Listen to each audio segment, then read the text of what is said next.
رسالة صغيرة أوي. نصيب بيسلم نصيب.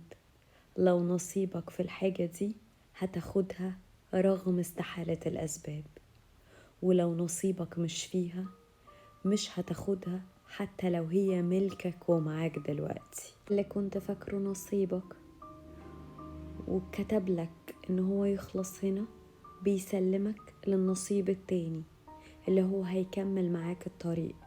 فمهما طال رحلتك مع الشخص الأول وفي الآخر هو مش نصيبك، هو مكتوب لك إن هو يمشي هنا. هي الحياة كده، حياة بيحكمها القدر، قوانين كونية إحنا عايشين فيها.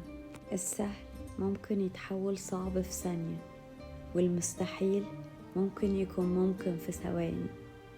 مفيش حاجة صعبة ومفيش حاجة مستحيلة، واللي فاتك ما كانش بتاعك ومش نصيبك، واللي معاك دلوقتي هو نصيبك.